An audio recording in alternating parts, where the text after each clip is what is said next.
Hello, welcome to another episode of This, That, and the Other, and another obscure memory from the past. How many of you remember pop radio that was around in retail stores? It might still be around, although I couldn't find a website for it. I was looking on the internet for some information, and I did find an article about it from 1988. It says the people behind pop radio Robert F. Hussey and marketing man Robert Gray, chairman and concept creator. They worked at 117 East 29th Street in New York City, which contained a crowded desk space for seven national ad salespeople and Pop's radio's own production facilities. Pop Radio make a 30-second spot for an advertiser for $1,000, or the advertiser could supply its own spot. There were 12 minutes of advertising for every 48 minutes of entertainment. Advertisers got one spot an hour, 12 hours a day for 30 days, or 360 spots for something like $12 a month, but the advertiser had to agree to buy in all the retail outlets of a chain. I remember People's Drug having pop radio, and what it was basically, it was they would send tapes to the store. One of the tapes would have music. The other one would be a monthly tape. It would have the commercials, the DJ, etc. And you would change the monthly tape every month. And usually monthly tape after it was done, you just threw it away. And they'd supply with about 12 different tapes of music.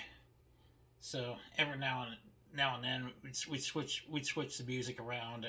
Usually tapes would stay in there for about a week. One tape would stay in there for about a week, and then we'd switch it on to the other one. I had one manager that wanted the tape switched more often. He got tired of hearing the same songs over and over again, and that was one of the disadvantages to those tapes. It was kind of, you would hear pretty much the same thing, but they did the tapes. The type of music was a variety of music. Some of it was like Glenn Miller type music. Some of it was um, Paul McCartney. It was a Andrews Sisters. It was a variety that would kind of appeal to different demographics. And I do remember switching the tapes out, and sometimes the machine would malfunction. If a tape had been in it too long, it would, and the machine would end up eating the tape. Sometimes I have to get the unit replaced and mail the old unit back. I remember that would happen at times, and just install the new unit, which was easy to do.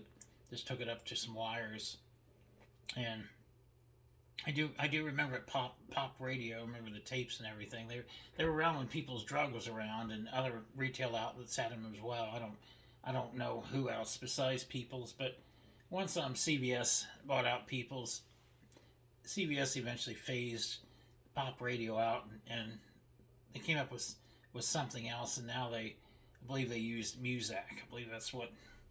Which I've never been a fan of Muzak. I've never liked him. Sorry to any of you viewers that do like Muzak. I remember was around in our store, the People's Drug stores, before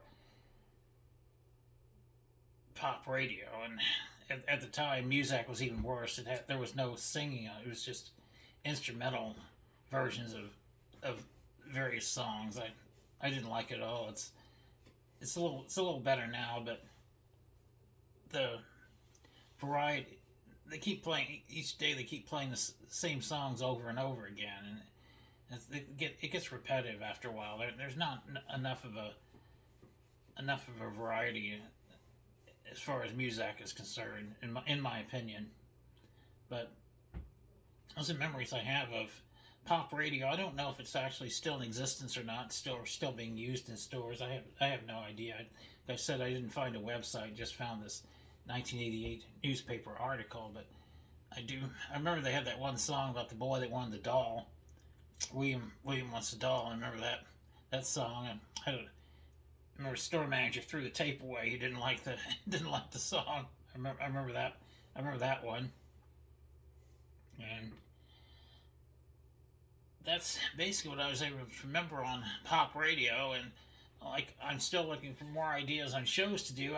I've been getting some ideas from people, and I've been doing some of them, and I want to keep getting more ideas. Like I said, if it's I do history and shows mainly about preserving history, and if the subject's feasible for me to research, I'll do the do the show on it. I don't do politics. But with that being said, like, subscribe, share. As always, thanks for watching.